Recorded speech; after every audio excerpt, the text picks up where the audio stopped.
नमस्कार, हमारे चैनल में आपका हार्दिक स्वागत है। एक बार प्रेम से बोलिए श्री सत्यनारायण भगवान की जय। आज हम आपको बताने जा रहे हैं सत्यनारायण भगवान के व्रत की पूजन विधि, सामग्री, व्रत का महात्म्य, व्रत कथा तथा आरती। सबसे पहले बात करते हैं पूजा की विधि की।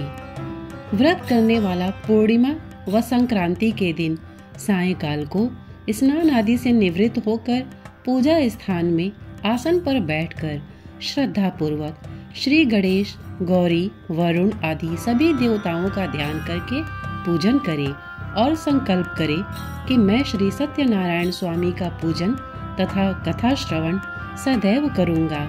पुष्प हाथ में लेकर नारायण का ध्यान करे। यज्ञोपवीत पुष्प, धूप, नैवेद्य आदि से युक्त होकर स्तुति करे। हे भगवान, मैंने श्रद्धा पूर्वक फल, जल आदि सब सामग्री आपको अर्पण की है, इसे स्वीकार कीजिए। मेरा आपको बारंबार नमस्कार है। इसके बाद श्री सत्यनारायण जी की कथा पढ़ें अथवा श्रवण करें। पूजा की सामग्री: केले के खंभे, पंचपल्लव, कलश, पंचरत्न, चावल, कर्पूर, धूप, पुष्पों की माला, श्रीफल, ऋतुफल, अंगवस्त्र, नैवेद्य, कलावा, आम के पत्ते, सोने की प्रतिमा, यज्ञोपवीत, वस्त्र, गुलाब के फूल, दीप, तुलसी दल, पान, पंचामृत अर्थात दूध, दही, घी, शहद, शक्कर, केसर, बंधनवार, चौकी। तो आइए शुरू करते हैं श्री सत्यनारायण व्रत की कथा। पहला अध्याय। एक समय नैमिषारण्य तीर्थ में शौनक आदि 88,000 ऋषियों ने श्री सूत जी से पूछा, हे प्रभु, इस कलयुग में वेद विद्या रहित मनुष्यों को प्रभु भक्ति किस प्रकार मिलेगी तथा उनका उद्धार कैसे होगा? इसलिए हे मुनिश्रेष्ठ, कोई ऐसा तप कहिए जिससे थोड़े समय में पुण्य प्राप्त हुए तथा मन वांछित फल मिले। वह कथा सुनने की हमारी इच्छा है। सर्वशास्त्र ज्ञाता श्री सूत जी बोले, हे वैष्णवों में पूज्य, आप सबने प्राणियों के हित की बात पूछी है। अब मैं उस श्रेष्ठ व्रत को आप लोगों से कहूँगा जिस व्रत को नारद जी ने लक्ष्मी नारायण से पूछा था और लक्ष्मीपति ने मुनि श्रेष्ठ नारद से कहा था। सो ध्यान से सुनो। एक समय योगी राज नारद जी दूसरों के हित की इच्छा से अनेक लोकों में घूमते हुए मृत्यु लोक में आ पहुँचे। यहाँ अनेक योनियों में जन्मे हुए प्रायः सभी मनुष्यों को अपने कर्मों द्वारा अनेक दुखों से पीड़ित देखकर सोचा, किस यत्न के करने से निश्चय ही दुखों का नाश हो सकेगा। ऐसा मन में सोचकर विष्णु लोक को गए। वहाँ श्वेत वर्ण और 4 भुजाओं वाले देवों के ईश नारायण का, जिनके हाथों में शंख, चक्र, गदा और पद्म थे तथा वरमाला पहने हुए थे, देखकर स्तुति करने लगे। हे भगवान, आप अत्यंत शक्ति से संपन्न हैं। मन तथा वाणी भी आपको नहीं पा सकती। आपका आदि, मध्य, अंत नहीं है। निर्गुण स्वरूप सृष्टि के कारणभूत व भक्तों के दुखों को नष्ट करने वाले हो। आपको मेरा नमस्कार है। नारद जी से इस प्रकार की स्तुति सुनकर विष्णु भगवान बोले कि हे मुनिश्रेष्ठ, आपके मन में क्या है? आपका किस काम के लिए आगमन हुआ है? निसंकोच कहो। तब नारद मुनि बोले, मृत्यु लोक में सब मनुष्य जो अनेक योनियों में पैदा हुए हैं, अपने अपने कर्मों के द्वारा अनेक प्रकार के दुखों से दुखी हो रहे हैं। हे नाथ, मुझ पर दया रखते हो तो बतलाइए कि उन मनुष्यों के सब दुख थोड़े से ही प्रयत्न से कैसे दूर हो सकते हैं। श्री भगवान जी बोले, हे नारद, मनुष्यों की भलाई के लिए तुमने बहुत अच्छी बात पूछी है। जिस काम के करने से मनुष्य मोह से छूट जाता है, वह मैं कहता हूँ, सुनो। बहुत पुण्य देने वाला स्वर्ग तथा मृत्यु लोक दोनों में दुर्लभ एक उत्तम व्रत है। आज मैं प्रेम वश होकर तुमसे कहता हूँ, सत्यनारायण का यह व्रत अच्छी तरह विधि पूर्वक करके मनुष्य तुरंत ही यहाँ सुख भोग कर मरने पर मोक्ष को प्राप्त होता है। श्री भगवान के वचन सुनकर नारद मुनि बोले कि उस व्रत का फल क्या है, क्या विधान है और किसने ये व्रत किया है और किस दिन ये व्रत करना चाहिए? विस्तार से कहो। भगवान बोले, दुख शोक आदि को दूर करने वाला, धन धान्य को बढ़ाने वाला, सौभाग्य तथा संतान को देने वाला यह व्रत सब स्थानों पर विजयी करने वाला है। भक्ति और श्रद्धा के साथ किसी भी दिन मनुष्य श्री सत्यनारायण की शाम के समय ब्राह्मणों और बंधुओं के साथ धर्म परायण होकर पूजा करे। भक्ति भाव से नैवेद्य, केले का फल, घी, दूध और गेहूं का जोड़ सवाया लेवे। गेहूं के अभाव में साठी का जोड़, शक्कर तथा गुड़ ले और सब भक्षण योग्य पदार्थ जमा करा के भगवान को अर्पण कर देवे तथा बंधुओं सहित ब्राह्मणों को भोजन करावे। पश्चात स्वयं भोजन करे। नृत्य गीत आदि का आचरण कर सत्यनारायण भगवान का स्मरण करता हुआ समय व्यतीत करे। इस तरह व्रत करने पर मनुष्यों की इच्छा निश्चय पूरी होती है। विशेषकर कली काल में भूमि पर यही मोक्ष का सरल उपाय है। प्रथम अध्याय पूर्ण हुआ। दूसरा अध्याय। सूत जी बोले, हे ऋषियों, जिसने पहले समय में इस व्रत को किया है उसका इतिहास कहता हूँ, ध्यान से सुनो। सुंदर काशीपुरी नगरी में एक अत्यंत निर्धन ब्राह्मण रहता था। वह भूख और प्यास से बेचैन हुआ नित्य पृथ्वी पर घूमता था।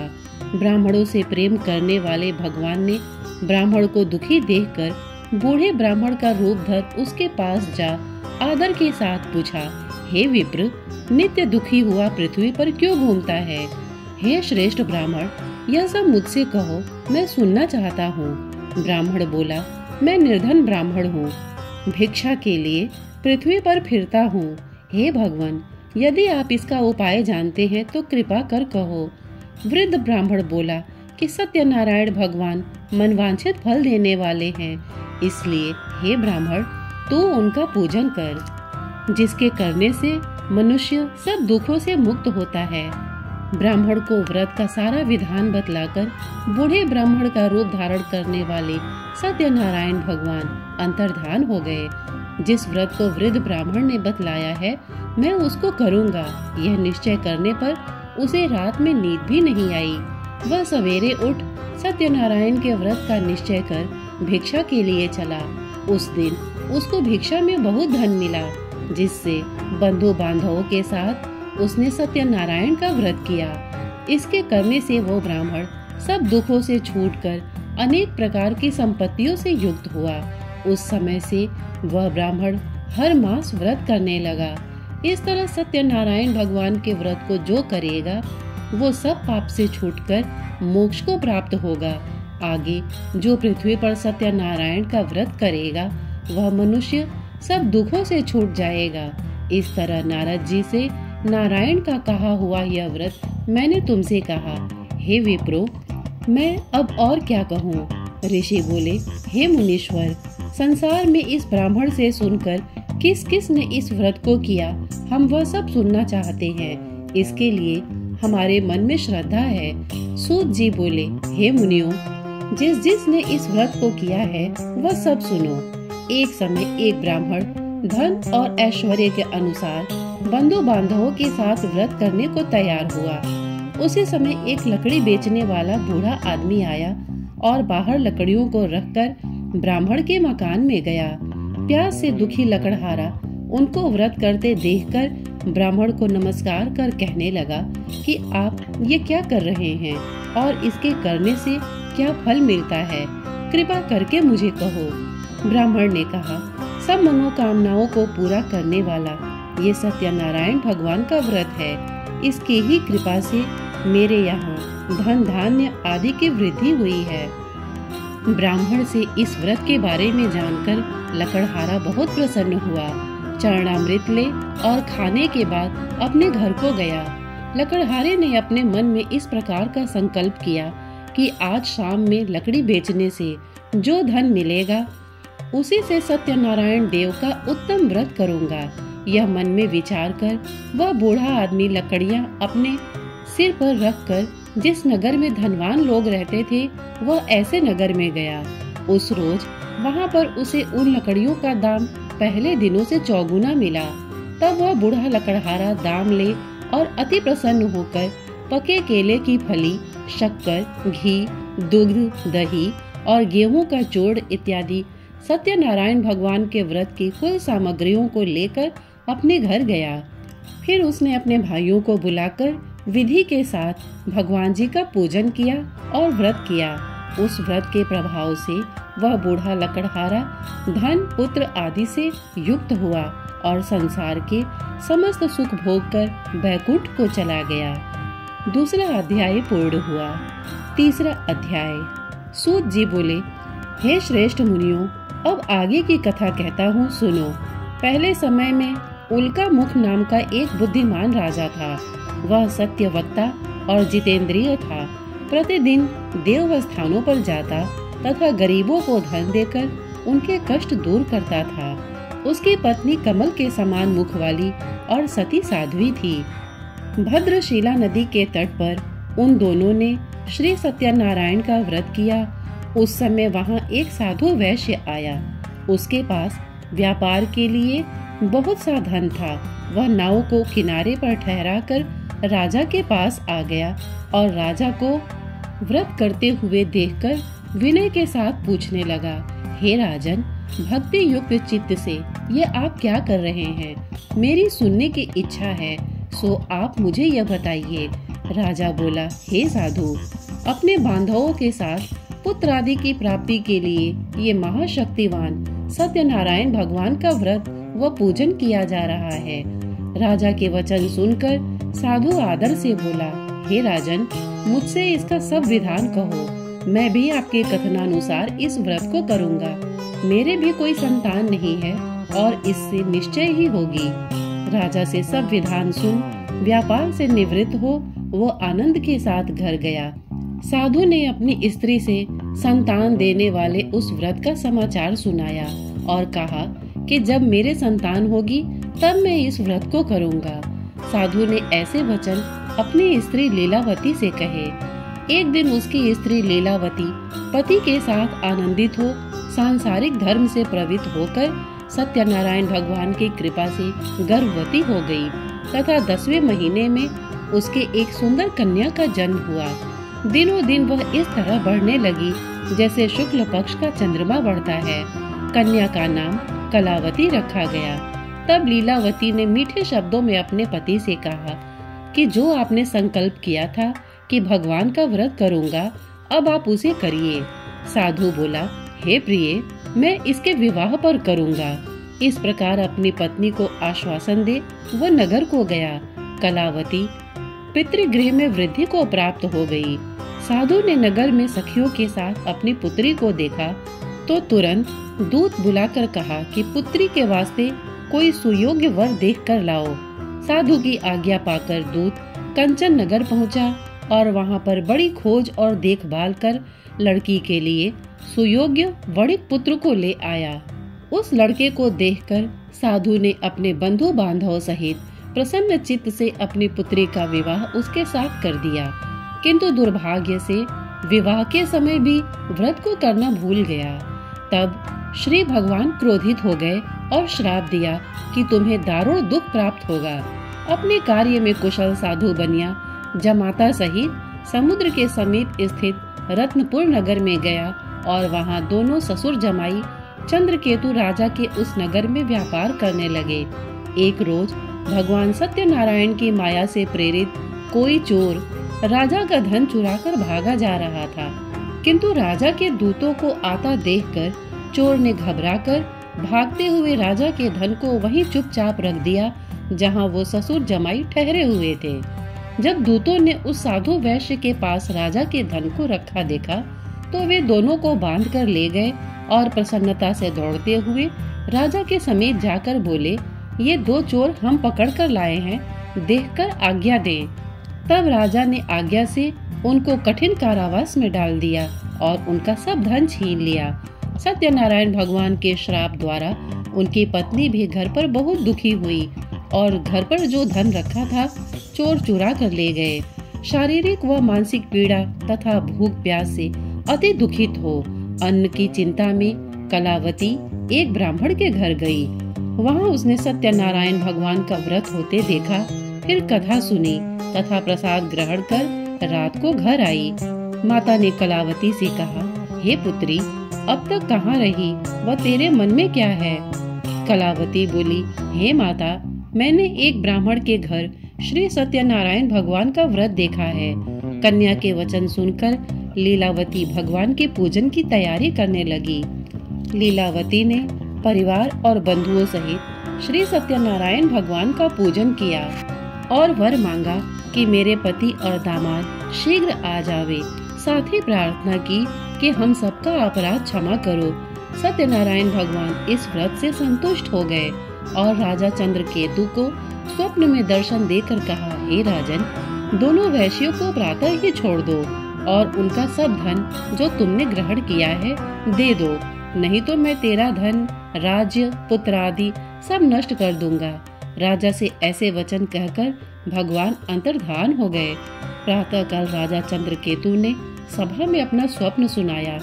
फिर दोनों वणिक पुत्रों को कैद से मुक्त कर सभा में बुलाया।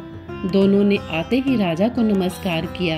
राजा मीठे वचनों में बोला, हे महानुभाव, भावी वर्ष आप लोगों को ऐसा कठिन दुख प्राप्त हुआ है, अब आपको कोई भय नहीं। ऐसा कहकर राजा ने उनको नए नए वस्त्र आभूषण पहनाए तथा उनका जितना धन लिया उससे दूना धन देकर आदर सहित विदा किया। दोनों वैश्य अपने घर को चल दिए। तीसरा अध्याय पूर्ण हुआ। चौथा अध्याय। सूत जी बोले, वैश्य ने मंगलाचार करके यात्रा आरंभ की और अपने नगर को चला। उनके थोड़ी दूर निकलने पर दंडी वेशधारी सत्यनारायण ने उनसे पूछा, हे साधु, तेरी नाव में क्या है? अभिमानी वणिक हंसता हुआ बोला, हे दंडी, आप क्यों पूछते हो? क्या धन लेने की इच्छा है? मेरी नाव में तो बेल और पत्ते भरे हैं। वैश्य का कठोर वचन सुनकर भगवान ने कहा, तुम्हारा वचन सत्य हो दंडी। ऐसा कहकर वे वहाँ से दूर चले गए और कुछ दूर जाकर समुद्र के किनारे बैठ गए। दंडी के जाने पर वैश्य ने नित्य क्रिया के बाद नाव को ऊंची उठी देखकर अचंभा किया तथा नाव में बेल पत्ते आदि देखकर मूर्छित हो जमीन पर गिर पड़ा। फिर मूर्छा खुलने पर अत्यंत शोक प्रकट करने लगा। तब उसका दामाद बोला कि आप शोक न करें, ये दंडी का श्राप है, अतः उनकी शरण में चलना चाहिए, तभी हमारी मनोकामना पूरी होगी। दामाद के वचन सुन वह दंडी के पास पहुंचा और अत्यंत भक्ति भाव से नमस्कार करके बोला, मैंने जो आपसे असत्य वचन कहे थे उनको क्षमा करो। ऐसा कह वह महान शोकातुर हो रोने लगा। तब दंडी भगवान बोले, हे वणिक पुत्र, मेरी आज्ञा से बार बार तुम्हें दुख प्राप्त हुआ है, तो मेरी पूजा से विमुख हुआ। साधु बोला, हे भगवान, आपकी माया से मोहित हो ब्रह्मा आदि भी आपके रूप को नहीं जानते, तब मैं अज्ञानी कैसे जान सकता हूँ? आप प्रसन्न होइए, मैं सामर्थ्य के अनुसार आपकी पूजा करूँगा। मेरी रक्षा करो और पहले के समान नौका में धन भर दो। उसके भक्ति युक्त वचन सुनकर भगवान प्रसन्न हो उसकी इच्छा अनुसार वर देकर अंतर्ध्यान हो गए। तब उन्होंने नाव पर आकर देखा कि नाव धन से परिपूर्ण है। फिर वो भगवान सत्यनारायण का पूजन कर साथियों सहित अपने नगर को चला। जब अपने नगर के निकट पहुंचा, तब दूत को घर भेजा। दूत ने साधु के घर जाकर उसकी स्त्री को नमस्कार कर कहा कि साधु अपने दामाद सहित इस नगर के समीप आ गए हैं।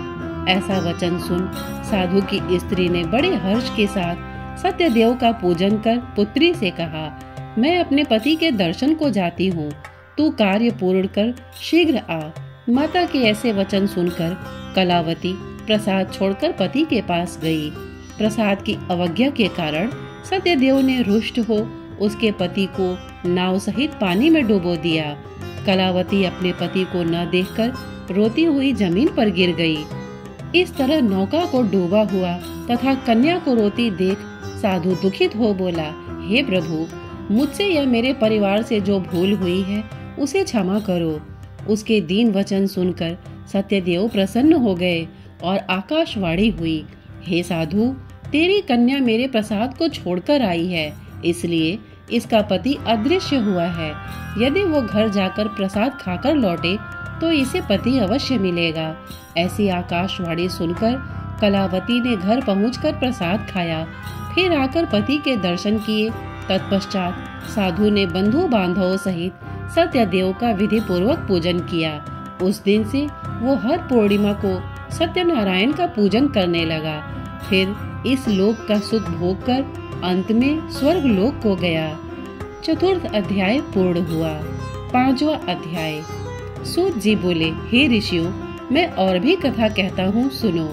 प्रजापालन में लीन तुंगध्वज नाम का एक राजा था। उसने भी भगवान का प्रसाद त्याग कर बहुत दुख पाया। एक समय वन में जाकर वन्य पशुओं को मारकर बड़ के पेड़ के नीचे आया। वहाँ उसने ग्वालों को भक्ति भाव से बांधवों सहित सत्यनारायण जी का पूजन करते देखा। राजा देखकर भी अभिमानवश वहाँ नहीं गया और न नमस्कार ही किया। जब ग्वालों ने भगवान का प्रसाद उसके सामने रखा तो वह प्रसाद को त्याग कर अपनी सुंदर नगरी को चला। वहीं उसने अपना सब कुछ नष्ट हुआ पाया तो वह जान गया कि यह सब भगवान ने किया है। तब वह विश्वास कर ग्वालों के पास गया और विधि पूर्वक पूजन कर प्रसाद खाया तो सत्यदेव की कृपा से पहले जैसा था सब वैसा ही हो गया। फिर दीर्घ काल तक सुख भोग कर मरने पर स्वर्ग लोक को गया। जो मनुष्य इस परम दुर्लभ व्रत को करेगा, भगवान की कृपा से उसे धन धान्य की प्राप्ति होगी। निर्धन धनी और बंदी बंधन से मुक्त होकर निर्भय हो जाता है। संतानहीनों को संतान प्राप्ति होती है तथा सब मनोरथ पूर्ण होकर अंत में बैकुंठ धाम को जाता है। जिन्होंने पहले इस व्रत को किया, अब उनके दूसरे जन्म की कथा कहता हूँ। वृद्ध शतानंद ब्राह्मण ने सुदामा का जन्म लेकर मोक्ष को पाया। उल्का मुख नाम का राजा दशरथ होकर बैकुंठ को प्राप्त हुआ। साधु नाम का वैश्य ने मूढ़ध्वज बनकर अपने पुत्र को आरे से चीरकर मोक्ष को प्राप्त किया। महाराज तुंगध्वज ने स्वयंभू होकर भगवान में भक्ति युक्त हो कर्म कर मोक्ष को प्राप्त किया। सत्यनारायण भगवान की कथा पूर्ण हुई। श्री सत्यनारायण जी की आरती। जय लक्ष्मी रमणा, श्री जय लक्ष्मी रमणा, सत्यनारायण स्वामी जनपातक हरिणा, श्री जय लक्ष्मी रमणा। रत्न जड़ित सिंहासन अद्भुत छवि राजे, नारद करत निरंतर घंटा ध्वनि बाजे। जय लक्ष्मी रमणा। प्रकट भये कलि कारण द्विज को दर्श दियो, बूढ़ो ब्राह्मण बन के कंचन महल कियो। जय लक्ष्मी रमणा। दुर्बल भील कराल जिन पर कृपा करी, चंद्रचूड़ एक राजा तिनकी विपत्ति हरी। जय लक्ष्मी रमणा।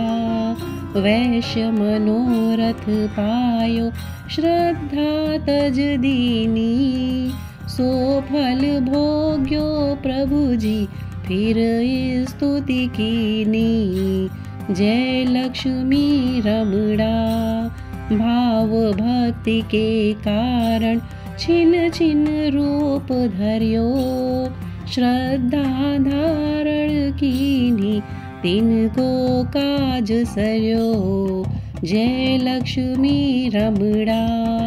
ग्वाल बाल संग राजा वन में भक्ति करी, मन वांछित फल दीनो दीन दयाल करी। जय लक्ष्मी रमणा। चढ़त प्रसाद सवायो कदली फल मेवा, धूप दीप तुलसी से राजी सत्यदेवा। जय लक्ष्मी रमणा। श्री सत्यनारायण जी की आरती जो कोई गावे, कहत शिवानंद स्वामी मन वांछित फल पावे। जय लक्ष्मी रमणा, जय लक्ष्मी रमणा, श्री जय लक्ष्मी रमणा, सत्यनारायण स्वामी जनपादक हरणा, जय लक्ष्मी रमणा। श्रोतागण, एक बार प्रेम से बोलिए श्री सत्यनारायण भगवान की जय। इतने धैर्य से इसे सुनने के लिए आपने अपना बहुमूल्य समय दिया, इसके लिए आपका बहुत बहुत धन्यवाद। नमस्कार।